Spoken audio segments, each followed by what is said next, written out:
You're listening to Sweet Life, the show that helps you find and walk your own special path. I'm Brooke Peterson. Here on Sweet Life, we like to explore unconventional career possibilities, self-discovery, professional development, and more. Whatever helps and whatever works to make it sweet. You, if you're human, probably have been afraid in your lifetime, afraid of something. Fear. You know, fear is a big thing, and there's all sorts of fears. There's the good kind that has kept the human race alive for 1,000 years, or thousands of years. And then there's the bad kind that paralyzes and restricts people from living the life they want for themselves. That's no good. Phobias, for example. Phobias, according to the American Psychiatric Association, is an irrational and excessive fear of an object or situation. Glossophobia is the fear of speaking in public. This fear, according to most lists, is our number one fear, even more so than the fear of dying. People would rather die than speak in public. Apparently, 75% of the population would rather die than speak in public.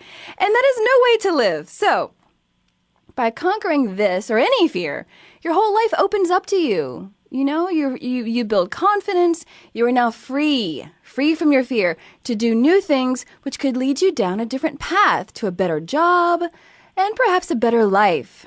That's a big deal. Okay, so Enrique Schaerer, a litigation attorney in Los Angeles. He is also the president of Crown City Toastmasters here in Pasadena. Toastmasters, if you don't already know, is an organization with over 14,000 clubs all over the world. It's been around since 1924. Toastmasters' primary focus is helping people develop their public speaking skills. Conquer that fear, y'all. Thank you for joining us today, Enrique Schaerer. Hi, Brooke. Let me also thank you for having me and for giving me the chance to say a few things about our Crown City Toastmasters Club in Pasadena. Yeah, you got it. And we will definitely get to that. But why do you think so many people are afraid to speak in public? Gosh, you know, that's an excellent question. And I do think it's astonishing that in self-reporting, people claim to be more afraid of public speaking than death. Yeah. You know, to put that into concrete terms, that means that most people, if they were at a funeral, they would rather be in the casket than the person giving the eulogy. Yep. Which is astonishing, right? Yeah. And so I think the point is that, you know, if people out there are a little afraid of public speaking, they're in good company, and they should take heart, because it's certainly something that people can get over. Now, in terms of why people might be afraid of public speaking, I think it may be that we live in a society where we're just very conscious of others. It's a very social society, and I think people are afraid, you know, to talk about fear, people are afraid of not looking good. And maybe people don't have a lot of opportunities to practice their public speaking, and that creates more anxiety because people feel like they're not prepared or they're not in practice. So, you know, at Toastmasters, we're trying always to give people those opportunities so they feel more relaxed. So it's one of those ideas that practice makes perfect. Yeah, absolutely. And, you know, there's a saying, and it may be overused, but I think it's true, that repetition is the mother of skill, and that if you want to be good at anything, you have to just do it time and again. And that's what I love about Toastmasters, is that we have a regular schedule where we meet twice a month, and we're always practicing and trying to just stay up on our skills and just follow that strategy of repetition is the mother of skill. And so why is it important for someone to be comfortable speaking in public? And this, for everybody out there, is not just necessarily somebody giving a speech behind a podium. You know, I read someplace that this fear of speaking in front of others can also be, you know, it could also show its face in the form of a student not wanting to answer a question in class in front of people, or you know, if you don't want to give a speech as the best man at a wedding or something like that. So it's not necessarily just for the business leaders out there or professional public speakers. This is a normal skill for people to have in general. Absolutely. Absolutely. I think that, you know, whether it's in a professional context or a personal context, there are going to be situations where you'll be called upon to speak in public. And like you said, it doesn't have to be something really big. It doesn't have to be a lofty speech in front of a huge crowd. I mean, there are lots of opportunities for public speaking that pop up in everyday life that, might involve a small group setting, or maybe in a classroom, or maybe at a dinner where you have to rise and give a toast to a friend or to a family member. And so I think there are lots of opportunities to speak in public, and I think a lot of people may view those opportunities as threats, but they really are opportunities. It's a chance for you to get up and be yourself, draw on your conversational instincts, and say something that's meaningful and impactful to the audience. And so I think if you change what public speaking means to you, I think that it can have a tremendously positive impact.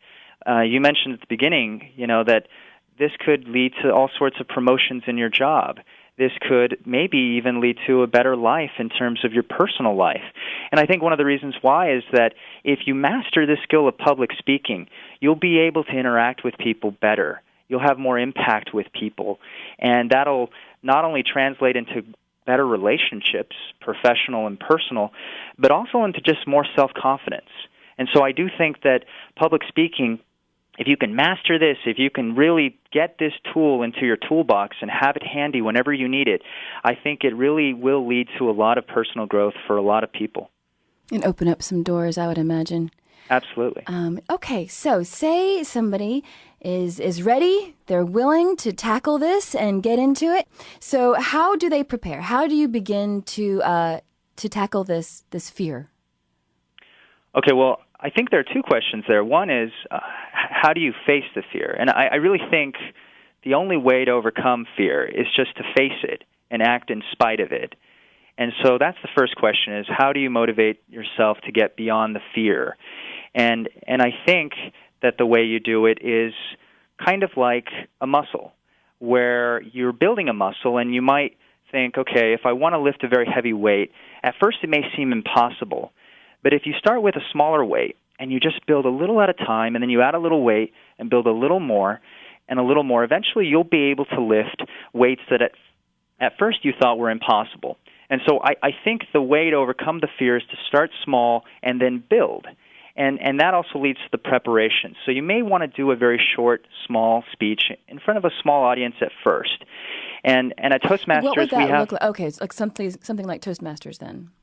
Yeah, absolutely. But it doesn't have to be Toastmasters. So it could also be in front of a small group of friends, people you feel comfortable with. It could be in front of some of your colleagues. At Toastmasters, we have about 29 members. At every meeting, we have usually somewhere in the ballpark of 15 to 20 people present. So it is a smaller group setting, and it's really a great place. We try to nurture a very supportive, positive environment where we hold you in high regard and high esteem, and you can get up, and there's no judgment. You can really just practice, and you can use that space as your laboratory. But I want to impress on people that, this could really be done with your closest friends.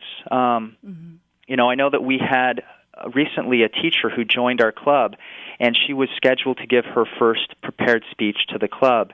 And I know she was nervous about that speech.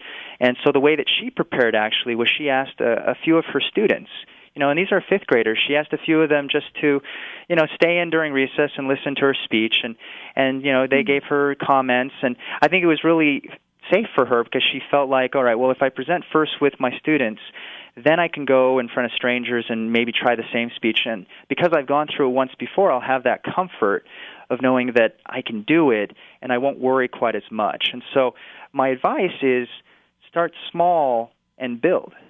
Yeah, okay. All right, that sounds reasonable. And so does a speech need to be funny? Do I have to be a comic, too? I find that some of the most effective speeches integrate at least some humor. Now, I've said many times to the club that this is not my strong suit, that it's hard for me to bring the funny, as it were. But I think the best way to do it is to just be natural about it. Some people are very good at being prepared and being purposefully funny. Other people are funny when they're more spontaneous. Mm-hmm. They're funny when they don't intend to be. Mm-hmm. I know I fall into the latter camp.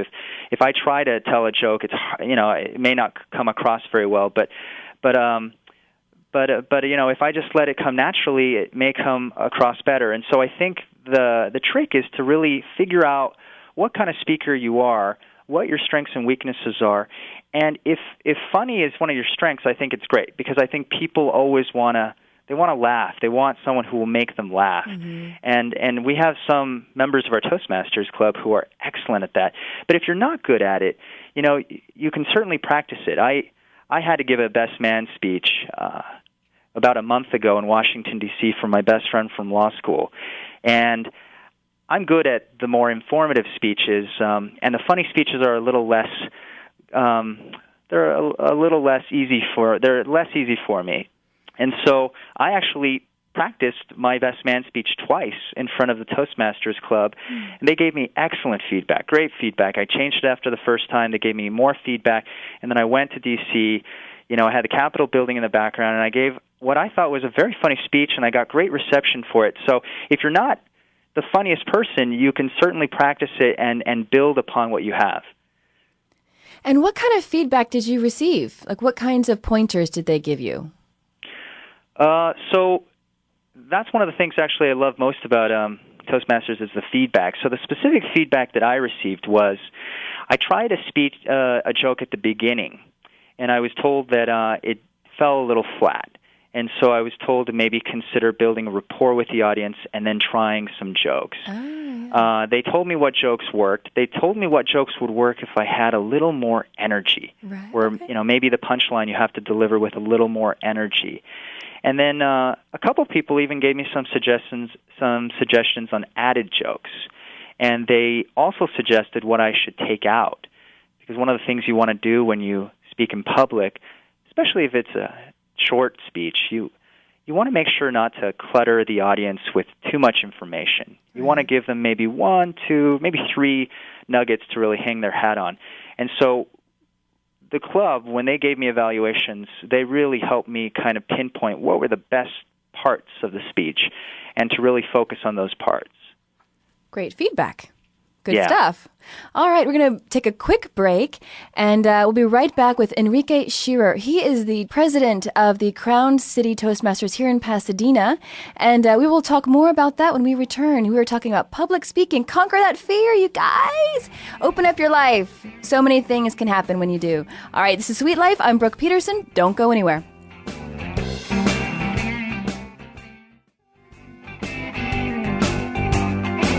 Happy Thursday. You're listening to Sweet Life. I am Brooke Peterson, streaming live from Pasadena City College on LancerRadio.org. Thank you for tuning in and listening today. We are talking with Enrique Schaerer. He is the Crown City Toastmasters president here in Pasadena, and he's giving us some great tips on public speaking, which is a challenge for apparently 75% of the population who would rather die than speak in front of people. Thank you for joining us, Mr. Schaerer. No, thank you again. What's interesting about that is I actually think that even the other 25% of folks who maybe don't self-report that they're terrified of public speaking, I think they probably have some fear too. And that fear is okay. Mm-hmm, a lot of people, I think, obviously the statistics suggest that most of our listeners have some fear of public speaking. And I'd like to impress upon them that it's totally okay to be afraid of public speaking. Absolutely. The question is what you do with it. And I can say from my own experience, some of the best speakers I know were very afraid initially and are still somewhat afraid. And those jitters, those last-minute jitters before you give a speech, I think they really can service because they'll help you pay attention, be alert, stay on your toes. And I think they also help you connect with the audience. Yeah, sharp. It keeps you sharp. That's for sure. I remember hearing someplace, I think it was in a documentary somewhere, that physiologically your body goes through the same processes, and you have the same sensation when you experience fear as when you experience excitement. So when your heart starts pounding and you get a little bit fluttery in your tummy or your chest, if you sort of just think of that as feeling excited rather than afraid, and maybe that sort of changes the angle just a little bit, just enough to change the attitude. I think so. I think it's so much about what it means to you and how you frame it. And so your attitude about public speaking, I think, can really have an impact in terms of how the experience goes for you. Now, You know, and yeah, go ahead. and we ended off, Brooke, kind of talking before the break about how to prepare. And one of the things I wanted to say, just to wrap up the idea of overcoming the fear, is that it's this idea of exposure therapy in psychology, that if you're afraid of something, you expose yourself to it, and you expose yourself enough that eventually you're just not afraid of it because you've grown comfortable with it, because it's just a part of your everyday life. So that's what really we're trying at Toastmasters to do for people, is really develop and build that comfort so that they're not afraid when they have to speak in public. Yeah, a safe place to fail, and that's okay. If you stumble a couple times, that's fine. Now, okay, say you have this speech, you've gotten your feedback, you've practiced, you have your note cards, or however you decide to do it, and you have these nerves. How do you suggest for people to relax and to calm down? That's an excellent question. I think first is to breathe.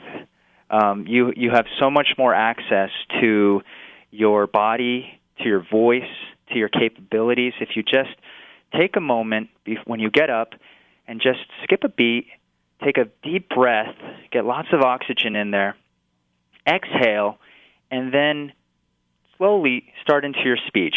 And I think what the trick is, at least what I've noticed to be true for many speakers in our club and elsewhere, I think the best speakers really draw from their conversational instincts, where they're giving a speech, but rather than viewing the speech as sort of talking at an audience, which makes the audience feel kind of distant from you and maybe creates some anxiety because you don't feel like you really have any connection with the audience.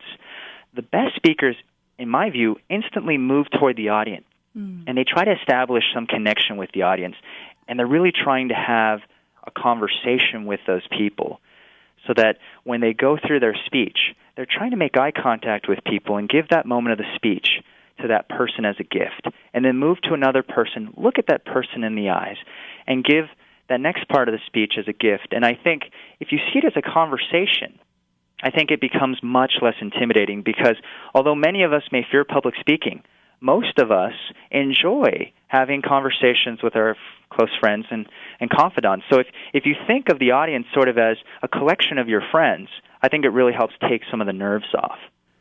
Yeah, I would think so too. I remember the first and maybe only time I've ever given a speech. I was like 14 years old. I had just been elected like vice president or something of the Beta Club, and I had to give a speech. And all I remember is standing at the back behind the podium, and during this entire speech, I don't think I breathed once. Like, I don't think I took a single breath the entire time. By the end of the speech, I was like lightheaded and dizzy. It was horrible, but I remember that. And I do think I have improved since then, but I have had that personal experience of those staring at a bunch of people looking at you, and they're expecting to hear something, intelligent and charming or funny or whatever. There is that pressure. So if you just treat it like a conversation, and it's not just me against you or me, for you or whatever, it's me and you, me with you. Right. I think that's a really good bit of advice. I love that. That breathing thing, that was tough though, man. I remember that. I think everyone who's done a lot of public speaking has a story just like yours, Brooke, because it's hard, and when you first start, you don't really know what to expect. And I do think some great speakers are born and they're just natural, but I think most of the great speakers were made. And so they had to sort of kind of work through these natural human fears. And remember, the most important thing is just to breathe, because otherwise you're literally just about to pass out in front of your audience. And that's not a good thing. I was literally about to pass out. And I think it was like I didn't have the confidence to take the pause, to literally allow myself the moment to breathe. I felt like I had to sort of barrel through or something. But I think what is most encouraging about all of this is that it is a learnable, teachable skill. We can all, absolutely, with practice and encouragement and a safe place, get better and improve and conquer this fear. I'll tell you something that I find very inspirational. One of our club members, he's a very gifted speaker. He's won speech competitions at the international Toastmasters level. He started off with a stutter, and he actually struggled with stuttering for most of his life. So that added to the anxiety of public speaking for him. Sure. And he just made up his mind that he wasn't going to live with the stutter and let it hold him back. And Toastmasters helped him really take his speaking to a new level where he was able to achieve at a level that no one had really expected. And I find that so encouraging and so inspiring for everyone, hopefully for our listeners out there, because it really shows that you can go from a place where you're really not confident and maybe people don't recognize you as a great speaker to a place where you are recognized as a truly excellent speaker. So that's entirely possible. Yeah, I think so too. Now, should a person have sort of an arsenal of quotes and quips and to sort of pull out at a moment's notice kind of thing? That doesn't hurt, but it's not necessary. What I find, and one of the things I love about our club too, is that we have people in lots of different professions and from lots of different walks of life. We have lawyers and doctors and business owners and teachers and writers. Everyone draws from their own unique experience. So, Warren Buffett, who is kind of a hero of mine, he has an investment philosophy, which is invest in what you know. And I think the same can be said for public speaking. Talk about what you know. Because if you talk about what you know, you'll be more comfortable with it because you know it. And then you'll be able to share something richer and deeper for your audience. Sounds like good advice. Almost like writers write what you know. Same idea. Now, when you are starting a speech, the process of creating a speech, writing it, where do you start? How do you write a speech? Do you? Yeah. I think I start with a lot of brainstorming. I mean, and really unstructured brainstorming, just throwing out as many ideas as possible. And then once I've done all of that brainstorming, I try to organize my thoughts into, sort of categorize it and put each thought into a cubby. And then I try to think about how to most effectively convey to the audience each point that I'm trying to make. And so, in law we do so much writing, and we say that good writing reflects good thinking. And I think the same can be said of public speaking, that good speaking reflects good thinking. And so if you do the thinking and then you organize it, I think you're more likely to be successful. And really there's no magic formula. Every good speech has three parts: an introduction, a body, and a conclusion. And in the body, really, you don't want to have too much information. You want maybe 3 points, 2 or 3 points. And what you can do in the introduction is you can maybe lead with a really interesting, captivating story and then give a roadmap to your audience. I'm going to talk about 1, 2, 3. Then you launch into your body. You talk about your first point, give commentary and concrete details, and then you go to your second point, and then your third point maybe, and then you end with the conclusion where you pretty much summarize what you just said. And I think that approach is really helpful. I think that, I'm not talking about being simplistic, but I'm talking about keeping things simple. If you keep things simple for your audience and for yourself, I think that the speech goes much better and you're much more relaxed and you really have that impact that you want to have. Great. Now, we're wrapping up here, but tell us about Toastmasters. When does your group meet for people? Sure. Thank you for asking. So the Crown City Toastmasters Club meets the second and fourth Wednesday of every month, and we meet at Pinocchio's Pizza in Pasadena, which is at the intersection of Lake and Rio Grande. And second and fourth Wednesday. What time? It's at 7 p.m., which is when we'll bang down the gavel and we'll start at that time. But typically we start at 6:30 with a pre-social time where people can come and sort of meet and greet. It's a great way to network. So 6:30 or 7, the second and fourth Wednesday of every month at Pinocchio's Pizza on Lake and Rio Grande. All right, you heard it here. Go check them out. To wrap up real quick, Eleanor Roosevelt said, "You must do the thing you cannot do." She knows. Meet you back here next week, everybody. Sweet life. Thank you, Brooke. You've been listening to Sweet Life. I'm Brooke Peterson. You can like us on Facebook by searching Sweet Life Radio Show. Until next time, make it sweet.